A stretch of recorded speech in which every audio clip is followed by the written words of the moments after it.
Hello વિદ્યાર્થી મિત્રો, welcome to the chemistry zone. અને આજે સરસ મજાના ટોપિક સાથે આપણે આગળ વધવાના છીએ. હેલો આલ્કેન અને હેલો એરિનના રાસાયણિક ગુણધર્મોમાં. તો હેલો આલ્કેન અને હેલો એરિન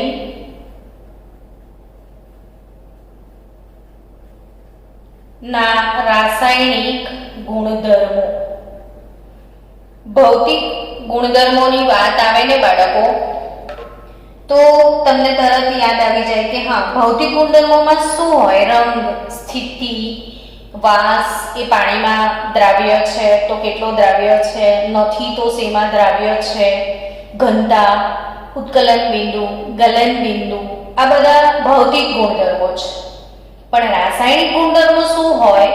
તો એની રાસાયણિક પ્રક્રિયા કોની સાથે થાય છે, એ કેવા કેવા પ્રકારની રાસાયણિક પ્રક્રિયાઓ આપે છે. એટલે પહેલો પ્રશ્ન અચૂક ઉદ્ભવે કે રાસાયણિક પ્રક્રિયાઓના કેવા પ્રકાર હોય પાછા? તો કે આપણે 11th માં ભણ્યા હતા કે રાસાયણિક પ્રક્રિયાઓ એ બેઝિકલી ઓર્ગેનિક કેમિસ્ટ્રીમાં મુખ્ય 4 પ્રકારની રાસાયણિક પ્રક્રિયાઓ તમે ભણ્યા હતા 11મા ધોરણમાં, કે વિસ્થાપન પ્રક્રિયા, વિલોપન પ્રક્રિયા, યોગશીલ પ્રક્રિયા અને પુનઃ વિન્યાસ પ્રક્રિયા. ને ત્યારે મેં તમને કીધું હતું કે હવે ઓર્ગેનિક કેમિસ્ટ્રીમાં બધી પ્રક્રિયાઓ રોજ આવશે, એટલે એ બેઝિક કહેવાય. તો રાસાયણિક પ્રક્રિયાઓમાં અત્યારે હું તમને ખાસ 2 પ્રકારની પ્રક્રિયાઓ વિશે કહું. તો એક પ્રક્રિયા છે વિસ્થાપન અને બીજા પ્રકારની પ્રક્રિયા છે યોગશીલ પ્રક્રિયા. રાસાયણિક પ્રક્રિયાઓમાં 2 પ્રકારની પ્રક્રિયા છે, એક વિસ્થાપન પ્રક્રિયા અને બીજી કઈ? યોગશીલ. હવે વિસ્થાપન એટલે શું? તો ધારો કે આપણી જોડે આ એક પ્રક્રિયક છે, એમાં કોઈ બીજો પ્રક્રિયક તમે ઉમેરો છો, ત્યારે શું થાય કે આ પ્રક્રિયક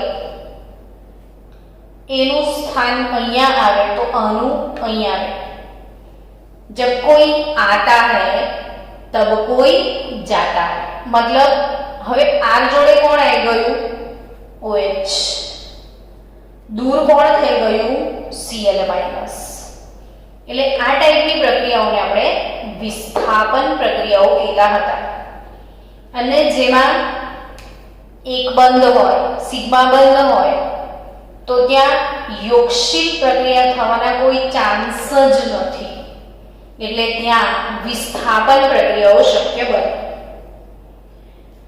પણ આ વિસ્થાપન પ્રક્રિયાઓ પણ 2 પ્રકારની છે, કે એ ઋણાયન વડે થાય છે કે એ ધનાયન વડે થાય છે. એ મહત્વનું છે, આપણે એને આગળ સમજીએ. હવે યોગશીલ પ્રક્રિયાઓ, તો જો કાર્બન કાર્બન વચ્ચે દ્વિબંધ હોય, જો દ્વિબંધ હોય ને તો એક સિગ્મા હોય તો બીજો કયો બંધ હોય? પાઈ બંધ હોય. એક સિગ્મા હોય તો બીજો કયો બંધ હોય? પાઈ બંધ હોય. તો શું ઘટના બને કે પાઈ બંધ જે છે એ તૂટી જાય. હવે પાઈ બંધ તૂટે ને નવો અણુ ઉમેરાય CC. જો આના કોઈ બંધમાં ફેર નથી, બધું જ એમ. મેં ખાલી એક બંધ ઓછો લખ્યો છે, કયો? પાઈ. એટલે હવે બંને કાર્બનનો એક એક બંધ વધી જશે. આ તો જેવું છે એવું જ રહેશે ને આખું એમાં ઉમેરામાંથી કશું દૂર નહીં થાય. આમાંથી કશું દૂર થશે ને કશું આવશે, આમાંથી કઈ બી દૂર નહીં થાય, ફક્ત ઉમેરાય. તો આને યોગશીલ પ્રક્રિયા કહેવાય. શું કહેવાય? યોગશીલ પ્રક્રિયા. હવે વિસ્થાપન પ્રક્રિયાઓની વાત કરીએ તો આપણને ખબર પડી ગઈ છે કે હેલો આલ્કેન જે છે જનરલી એમાં સિંગલ બોન્ડ હોય છે, એટલે હેલો આલ્કેન વિસ્થાપન પ્રકારની પ્રક્રિયા આપવાનો છે. એ વિલોપન પણ આપશે, પણ અત્યારે આપણે વિસ્થાપનની વાત કરીએ. યોગશીલથી આપવાનો. કઈ પ્રક્રિયા આપશે? વિસ્થાપનની. તો આ વિસ્થાપન પ્રક્રિયાઓ પણ બે પ્રકારની હશે. હવે એના બે પ્રકાર કયા એ સમજીએ કે આ વિસ્થાપન ધનાયન વડે પણ થઈ શકે, ઋણાયન વડે પણ થઈ શકે. તો એ જે વિસ્થાપન પ્રક્રિયા માટેના જે પ્રક્રિયકો છે એ પ્રક્રિયકો જનરલી બે પ્રકારના હશે. તો બે પ્રકારના એટલે કેવા? તો ઇલેક્ટ્રોન અનુરાગી પ્રક્રિયકો અને કેન્દ્રાનુરાગી પ્રક્રિયકો. હવે બાળકોને બહુ કન્ફ્યુઝન થતું હોય કે આ ઇલેક્ટ્રોન અનુરાગી છે કે કેન્દ્રાનુરાગી છે. ઝડપથી એ લોકો સમજી નથી શકતા કે કોને ઇલેક્ટ્રોન અનુરાગી કહેવાનો, કોને કેન્દ્રાનુરાગી કહેવાનો. તો એના કારણો તમને સમજાવું કે કઈ રીતે ઓળખવાનું. તો આપણે ગુજરાતી ભાષા પર ધ્યાન આપવાનું કે ઇલેક્ટ્રોન અનુરાગી આ શબ્દનો અર્થ શું થાય. ઇલેક્ટ્રોન અનુરાગી આ શબ્દનો અર્થ શું થાય એ સમજવાનું છે. તો ઇલેક્ટ્રોન અનુરાગી એટલે જેને ઇલેક્ટ્રોન માટે આકર્ષણ હોય. ઇલેક્ટ્રોન માટે શું હોય? આકર્ષણ. એ ઇલેક્ટ્રોન અનુરાગી કહેવાય. તો ઇલેક્ટ્રોન માટે આકર્ષણ કોને હોય? તો ઇલેક્ટ્રોન પર કયો વીજભાર છે? ઋણ વીજભાર. તો ઇલેક્ટ્રોન માટે આકર્ષણ કોને હોય? તો કે ધન વીજભારને હોય. તો ધન વીજભારિત આયનો જેમ કે Cl+, NO2+, તમે 11મા ધોરણમાં ઇલેક્ટ્રોન અનુરાગી વિસ્થાપન પ્રક્રિયાઓ ભણ્યા હતા, યાદ છે? નાઇટ્રેશન, ક્લોરિનેશન, બ્રોમિનેશન, સલ્ફોનેશન, મિથાઇલેશન, ઇથાઇલેશન એટલે આલ્કાઇલેશન, એસાઇલેશન. આ બધી પ્રક્રિયાઓ, આ બધા ઇલેક્ટ્રોન અનુરાગી પ્રક્રિયાઓ છે કે જે ધન વીજભારિત છે. અને જે ધન વીજભારિત હોય એ ઇલેક્ટ્રોન યુગ્મનો સ્વીકાર કરે. જે ધન વીજભારિત હોય એ ઇલેક્ટ્રોન યુગ્મનો સ્વીકાર કરે. ને જે ઇલેક્ટ્રોન યુગ્મનો સ્વીકાર કરે એ લોકો લુઈસ એસિડ કહેવાય. તો જે ઇલેક્ટ્રોન યુગ્મને સ્વીકારે એને શું કહેવાય? લુઈસ એસિડ કહેવાય. તો આ બધા લુઈસ એસિડ છે બાળકો કે જેમની ઉપર ધન વીજભાર, શાંતિથી વિચારવાનું કે આની પર ધન વીજભાર છે. ધન વીજભારને આકર્ષણ ઋણ વીજભારથી હોય. ઋણ વીજભાર ઇલેક્ટ્રોન પાસે છે તો ઇલેક્ટ્રોન અનુરાગી બનશે. જ્યારે કેન્દ્રાનુરાગી એટલે કેન્દ્ર, કેન્દ્રમાં શું હોય? પ્રોટોન. પ્રોટોનનો વીજભાર કયો? પ્લસ. તો પ્રોટોન અનુરાગી. પ્રોટોન એટલે ધન વીજભાર માટે અનુરાગ કોને હોય? તો કે ઋણ વીજભારને. તો એવા કયા આયનો છે? તો OH-, SH-, OSAT તો ઓક્સિજન આલ્કોહોલ બનાવે, તો સલ્ફર બી આલ્કોહોલ બનાવે. આ આલ્કોહોલ છે આ થાયો આલ્કોહોલ કહેવાય. એ રીતે હેલોજન. હેલોજન ધન પણ હોય, ઋણ પણ હોય. Cn- cyanide. RCOO-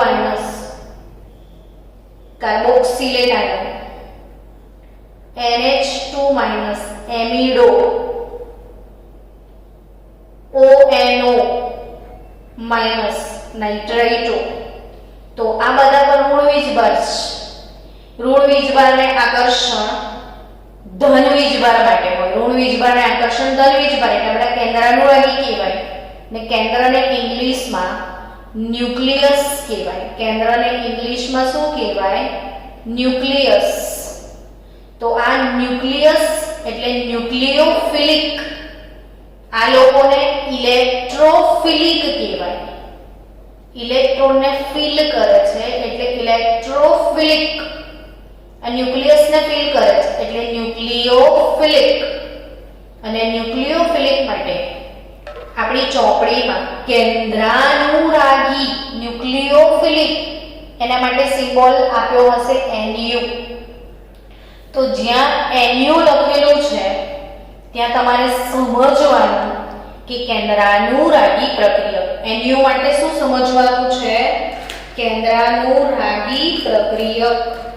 તો કેન્દ્રાનુરાગી પ્રક્રિયક એટલે ન્યુક્લિયોફિલિક પ્રક્રિયક. હવે આગળ વધીએ.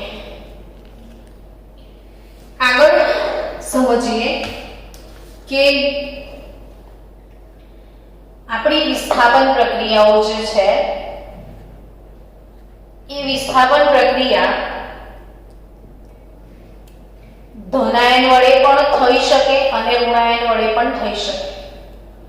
ધનાયન વડે વિસ્થાપન થાય તો એને ઇલેક્ટ્રોન અનુરાગી વિસ્થાપન કહેવાય. અને ઋણાયન વડે વિસ્થાપન થાય તો કેન્દ્રાનુરાગી વિસ્થાપન કહેવાય. કેમાં શબ્દો સમજાવું છું તો કે હવે આપણે ઓર્ગેનિક કેમિસ્ટ્રીની શરૂઆત જ કરી છે તો આ બધા માટે અત્યારથી જ સમજી લઈશું ટર્મ્સ તો આગળ જતા રોજ આ બધા વાક્યો આવવાના છે તો આપણા માટે ઈઝી ગોઈંગ થઈ જાય. તો ઇલેક્ટ્રોન અનુરાગી ધનાયન વડે વિસ્થાપન થાય તો ઇલેક્ટ્રોન અનુરાગી વિસ્થાપન. ફોર એક્ઝામ્પલ જુઓ, આ બેન્ઝીનની રિંગ છે. બેન્ઝીનની રિંગ ઉપર અહીંયા હાઇડ્રોજન હોય જ જે આપણે ઇનવિઝિબલ હોય, આપણે લખતા નથી પણ હોય તો ખરો ને બધી જગ્યા પર હાઇડ્રોજન. હવે એનું નાઇટ્રેશન થાય બેન્ઝીનનું કે ક્લોરિનેશન થાય કે બ્રોમિનેશન થાય તો અહીંયા ઇલેક્ટ્રોન અનુરાગી આયન હોય છે NO2+. હવે विस्थापन कई रीते થાય? जब कोई आता है तब कोई जाता तो है ना. तो बेंजीन ની રિંગ પર NO2 આવી જાય એટલે એ બની જશે તમારે નાઇટ્રોબેન્ઝીન અને અહીંથી H+ જે છે એ दूर થઈ જાય. જોયો? ये जब जाता है तो ये इधर आता है. तो NO2+ એક કઈ રીતે અહીંયા આવ્યો તો H+ ના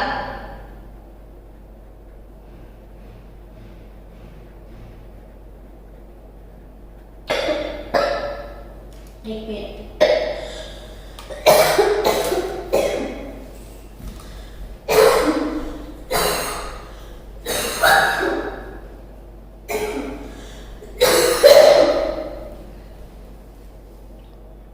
ધ્યાન આપજો કે આ બેન્ઝીનની રિંગમાં અહીંથી H+ દૂર થયો NO2+ આવ્યો, ધનાયન ગયો ને ધનાયન આવ્યો એટલે આપણે એને કયું વિસ્થાપન કહીએ? ઇલેક્ટ્રોન અનુરાગી વિસ્થાપન. જ્યારે હેલો આલ્કેનમાં જુઓ, આ જે હેલો આલ્કેન છે એમાં CX બંધ જે છે એનો સ્વભાવ ધ્રુવીય છે. સમજો ખાસ વાત, CX બંધનો સ્વભાવ ધ્રુવીય છે ને ધ્રુવીય હોવાથી કાર્બન આંશિક ધન વીજબળ ધરાવે છે. એટલે એ ધન વીજબળ સાથે જે આવા વાળો કેન્દ્રાનુરાગી આયન છે એના પર ઋણ વીજબળ છે. તો આ ઋણ વીજબળ એક કેન્દ્રાનુરાગી કાર્બનના ધન વીજબળ વડે આકર્ષાય છે ને કાર્બનના ધન વીજબળ વડે આકર્ષાય ત્યારે કેવી ઘટના બને જુઓ કે આ બાજુ સામે ઋણ છે ને સામે ઋણની સામે ઋણ જઈ ના શકે એટલે પાછળની બાજુથી એન્ટ્રી મારે છે ને આખા અણુની ગોઠવણી ઊંધી થઈ ગઈ. જે આમ હતી ને એ આમ થઈ ગઈ એટલે અણુમાં ઇન્વર્ઝન જોવા મળે. ગોઠવણી બદલાય તો આપણે એને ઇન્વર્ઝન કહીએ છીએ. તો અણુમાં શું જોવા મળે છે? ઇન્વર્ઝન. તો આ જે ધ્રુવીય બળ છે ન્યુક્લિયોફિલિક છે એમાં અણુમાં ઇન્વર્ઝન જોવા મળે. તો આ NU આ ઇન્વર્ઝન હવે આ કેન્દ્રાનુરાગી વિસ્થાપન, તો ઋણ આયન ગયો, ઋણ આયન આવ્યો ને ઋણ આયનને આપણે શું કહે છે? કેન્દ્રાનુરાગી. તો આ કયા પ્રકારનું વિસ્થાપન કહેવાય? કેન્દ્રાનુરાગી. તો હવે એ નક્કી કરવાનું છે કે હેલો અલ્કેનમાં CX બંધનો સ્વભાવ ધ્રુવીય છે, તેથી ધન વીજભારિત કાર્બન વડે કેન્દ્રાનુરાગી પ્રક્રિયક આકર્ષાય છે. પરિણામે એમાં ખાસ કરીને કેન્દ્રાનુરાગી પ્રક્રિયાઓ જોવા મળે છે. તો આપણે કેન્દ્રાનુરાગી એટલે ન્યુક્લિયોફિલિક, કેન્દ્રાનુરાગી એટલે ન્યુક્લિયોફિલિક અને વિસ્થાપન એટલે સબસ્ટિટ્યુશન. વિસ્થાપનને શું કહીશું? સબસ્ટિટ્યુશન. તો આપણે કેન્દ્રાનુરાગી વિસ્થાપન એટલે ન્યુક્લિયોફિલિક સબસ્ટિટ્યુશન, ઇંગ્લિશ વર્ડ સમજો. કેન્દ્રાનુરાગી વિસ્થાપન એટલે ન્યુક્લિયોફિલિક સબસ્ટિટ્યુશન ને એમાં સબસ્ટિટ્યુશન નો S ને ન્યુક્લિયોફિલિક નો N, આ બંનેને ભેગા કરીએ તો શોર્ટકટમાં એવું કહેવાય કે આ હેલોજન છે, હેલો અલ્કીન, એ SN પ્રકારની પ્રક્રિયાઓ આપે છે. કયા પ્રકારની? SN પ્રકારની પ્રક્રિયાઓ. એટલે તો SN નું ફૂલ ફોર્મ શું? ન્યુક્લિયોફિલિક સબસ્ટિટ્યુશન. SN નું ફૂલ ફોર્મ શું બાળકો? ન્યુક્લિયોફિલિક સબસ્ટિટ્યુશન. તો ક્લિયર? હવે આ ન્યુક્લિયોફિલિક સબસ્ટિટ્યુશનમાં હજી થોડું આગળ વધીએ તો આપણે ડિસ્કસ કરવાના છીએ ઉભયદંતી કેન્દ્રાનુરાગી પ્રક્રિયકો. ઉભયદંતી એટલે શું? તો બાયોલોજીમાં તમે ભણ્યા છો, દેડકો ઉભયજીવી છે. કેમ ઉભયજીવી છે દેડકો? તો કે એ જમીન પર તો જીવી જ શકે છે, પણ પાણી પર બી જીવી શકે છે. એટલે જમીનમાં બી રહી શકે, પાણીમાં બી રહી શકે. આપણે ફક્ત જમીન પર રહી શકીએ, આપણે પાણીમાં નથી જીવી શકતા. દેડકો બંને બાજુ જીવી શકે છે, એટલે કે ઉભયજીવી છે. એમ ઉભયદંતી પ્રક્રિયકો કોને કહેવાય? તો કેટલાક કેન્દ્રાનુરાગી પ્રક્રિયકો,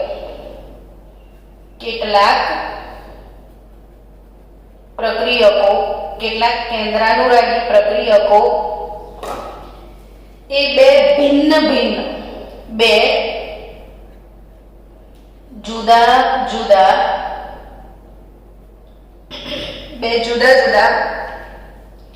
કેન્દ્રાનુરાગી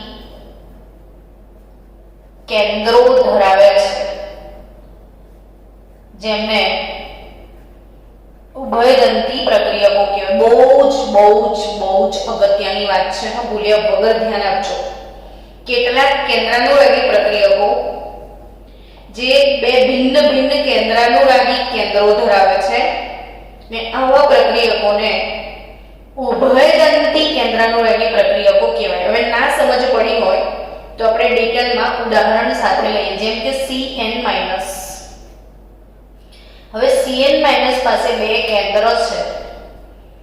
કાર્બન કેન્દ્ર પણ છે અને નાઇટ્રોજન કેન્દ્ર પણ છે.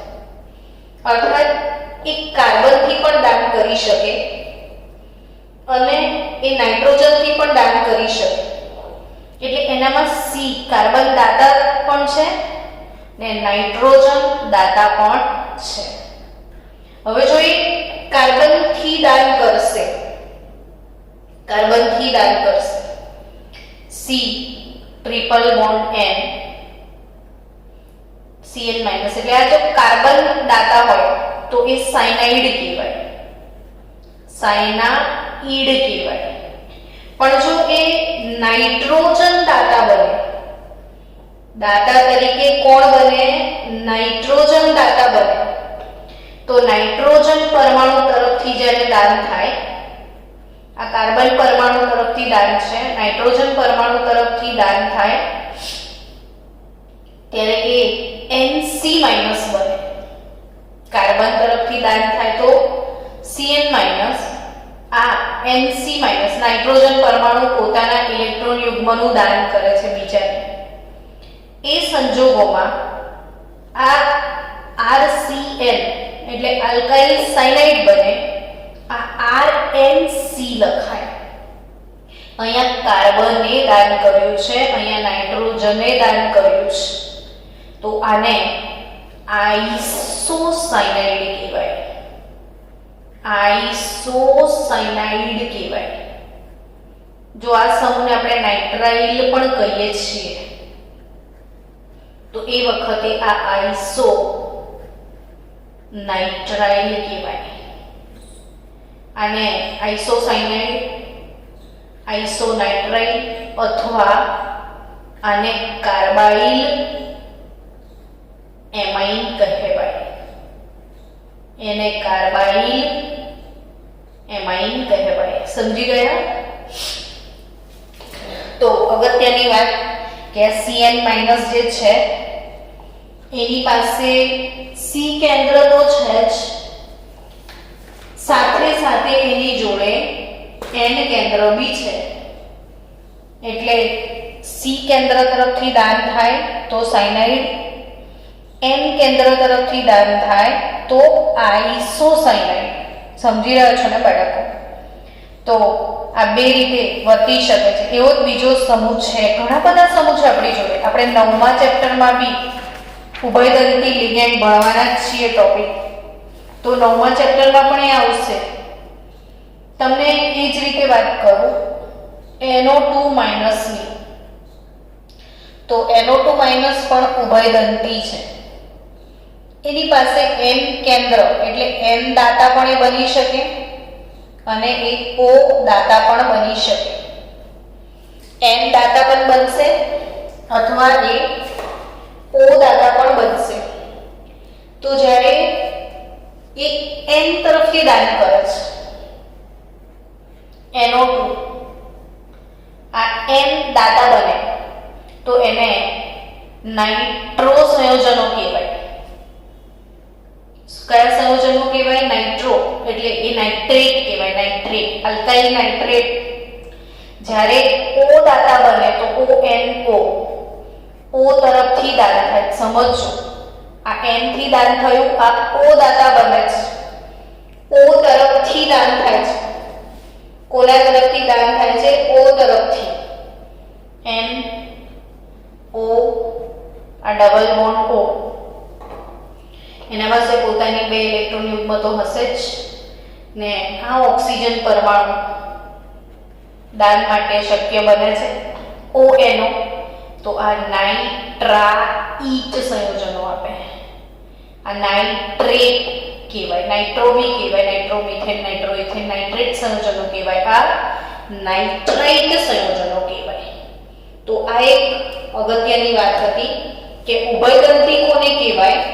તો કે ઉભયદંતી આયનો એટલે એવા કેન્દ્રાનુરાગી આયનો કે જેમની પાસે 2 કેન્દ્રાનુરાગી સેન્ટર છે, 2 ઇલેક્ટ્રોન દાતા સેન્ટર છે. તો એ બધા ડબલ સેન્ટર વાળા જે છે એ ઉભયદંતી આયન કહેવાય. ચલો આગળ વધીએ. એમાં જ આપણે ઉભયદંતી આયન પછી શરૂ કરીએ હવે આપણે કેન્દ્રાનુરાગી વિસ્થાપન પ્રક્રિયા. એમાં મેઇન SN પ્રક્રિયા 2 પ્રકારની હોય છે. આ 2 પ્રકાર કયા એ સમજીએ. તો એક SN1 ને બીજી SN2. હવે 1 અને 2 શું? તો કે આ 1 અને 2 જે છે એ પ્રક્રિયાનો ક્રમ બતાવે છે. આપણે સારું થયું પ્રકરણ 4 ભણી લીધું. પ્રકરણ 4 માં પ્રક્રિયાનો ક્રમ શું છે એ તમને ખ્યાલ છે.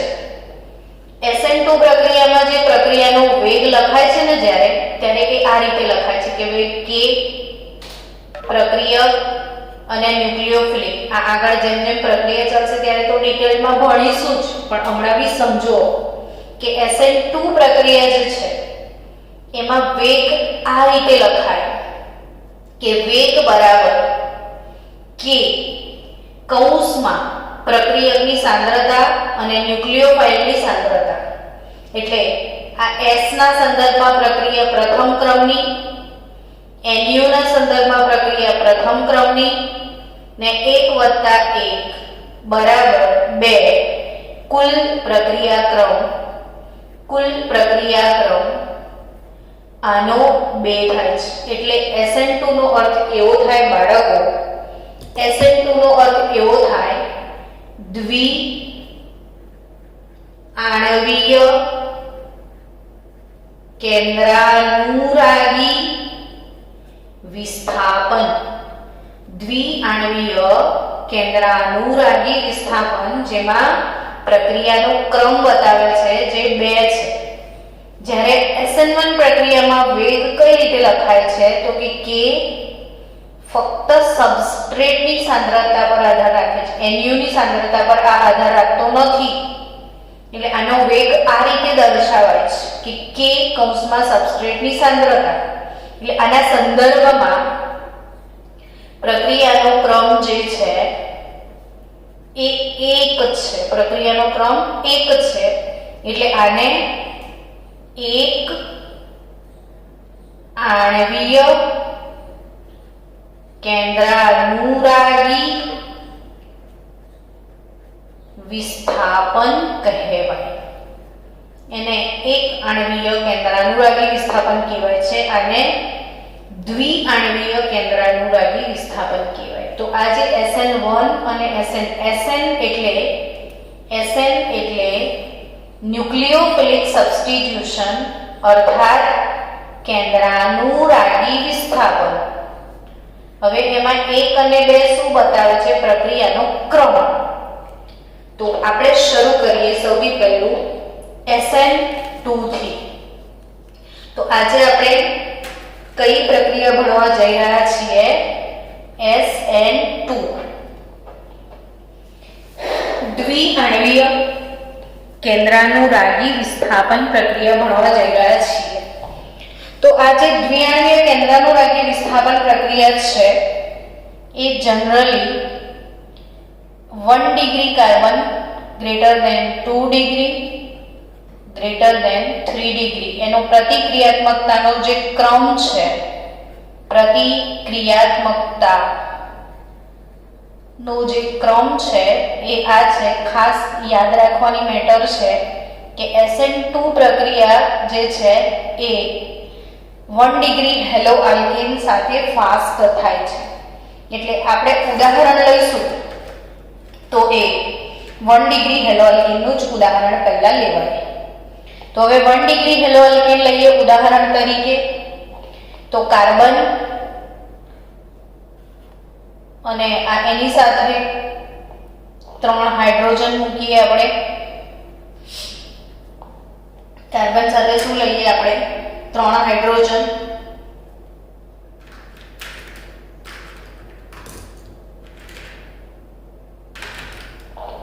ચલો એ 3 હાઇડ્રોજન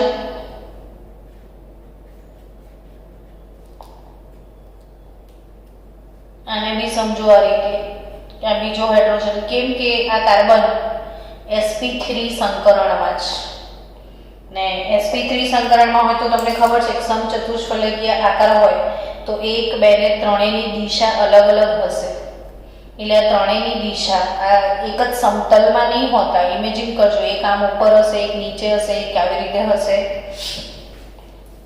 તો આ 3 હાઇડ્રોજન છે, એના સાથે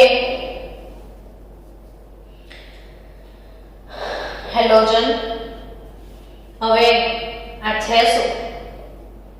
તો CH3Cl ક્લોરોમિથેન છે. ક્લોરોમિથેન છે. 1 ડિગ્રી છે. હેલોજન જે કાર્બન સાથે જોડાયો છે એ બીજા એક કાર્બન સાથે જોડાય, પણ આમ તો બીજા કોઈ કાર્બન જ નથી, બહુ સીધો સાદો અણુ છે. હવે આવા વાળો પ્રક્રિયક ન્યુક્લિયોફાઇલ એ વિરુદ્ધ દિશામાંથી જ આક્રમણ કરે. કેમ? તો કે અહીંયા ઓલરેડી ઋણ આયન બેઠો છે, તો સામેની ડાયરેક્શનથી ઋણ અહીં આવવો શક્ય જ નથી. જો આ દિશામાંથી આવે તો બંને વચ્ચે અથડામણ, ધડાકાભેર અથડામણ થાય તો જ પ્રક્રિયા થાય. ધડાકાભેર અથડામણ શક્ય જ નથી, કેમ કે ઋણ સામે ઋણ આવશે તો અપાકર્ષણ થઈ જશે. એટલે આ આયન પાછળથી જ એન્ટ્રી મારે. એટલે ટૂંકમાં ભય કેવા ભય છે તો કે આંશિક ધન છે, આ આંશિક ઋણ છે. આ જે ધન છે હવે એમને નવું મેરેજ કરવું છે, આમની જોડે બહુ ફાવતું નથી. એટલે પહેલી પત્ની તો હજી ઘરમાં જ છે અને બીજી પત્ની તરફ આકર્ષાઈ રહ્યા છે. તો એક જ સાથે કેવી ઘટના બને છે કે પાછલા બારણાની નવી વાઈફને કહી દીધું તું અંદર આવી જા ડર્યા વગર. એટલે આખું ઘર અસ્થાયી થઈ જશે. જો પેલો ડાયરેક્ટ એન્ટ્રી મારે છે હવે અહીંયા, તો આ આગલા પાછલા બારણેથી ઘૂસ મારે છે અને નવી વાઈફ પાછલા બારણેથી આવીને જૂની વાઈફને કહે છે કે તું આગલા બારણેથી નીકળ.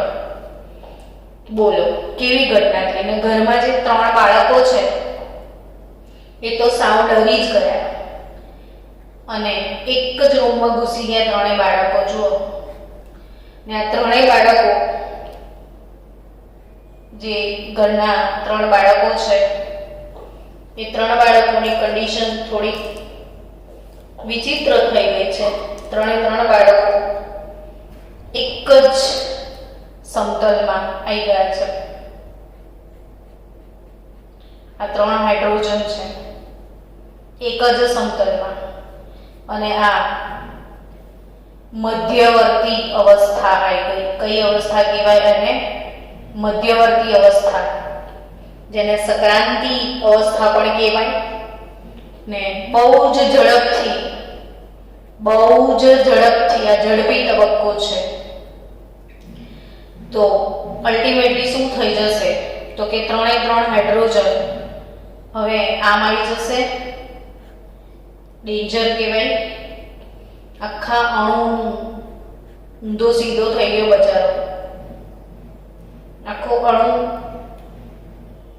એમાં ઇન્વર્ઝન જોવા મળે છે. જો અણુની આખી ગોઠવણી બદલાઈ ગઈ. એટલે ટાઈમ લઉં છું તમને સમજાય. કલર બી યુઝ કરી રહ્યા છીએ આપણે તો એ સમજી શકાય એટલા માટે.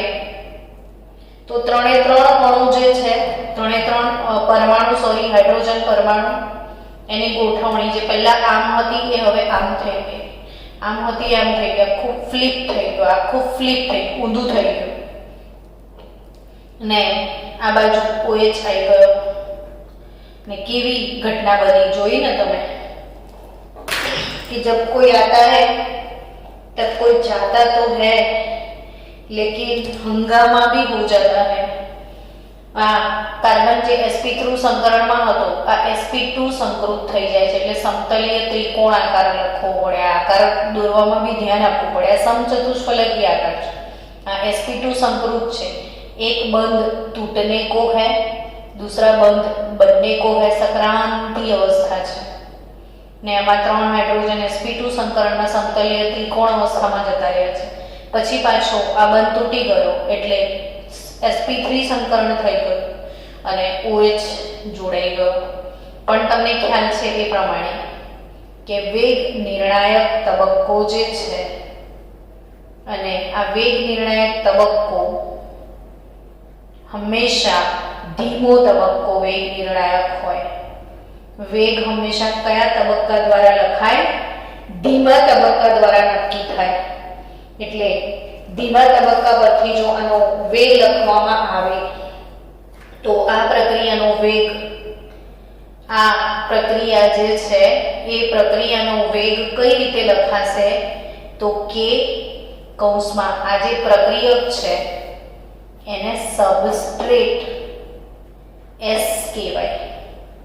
પ્રક્રિયકને સબસ્ટ્રેટ S કહેવાય અને કેન્દ્રાનુરાગી આયન છે એને Nu કહેવાય.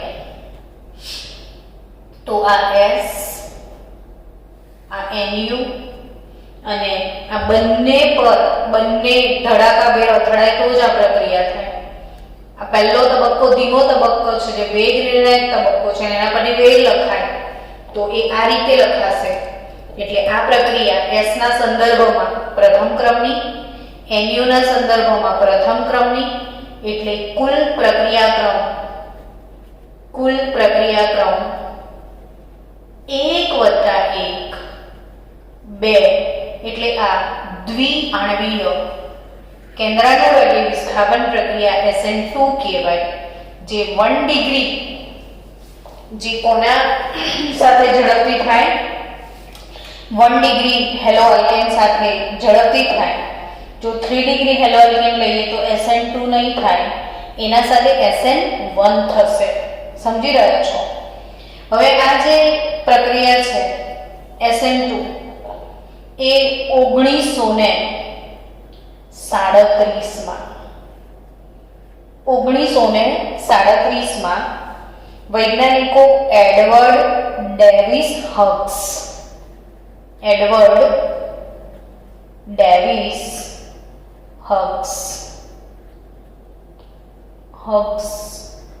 હ્યુઝ કહેવાય છે આમ તો, બટ એડવર્ડ ડેવિડ હ્યુઝ અથવા હગ્સ તમે કહી શકો, અને સર ક્રિસ્ટોફર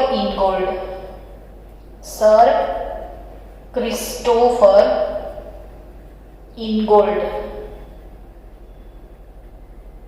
તો આ બંને એડવર્ડ ડેવિડ હગ્સ અને સર ક્રિસ્ટોફર ઇનગોલ્ડ આ બંને SN2 પ્રક્રિયાની ક્રિયાવિધિ સમજાવી હતી.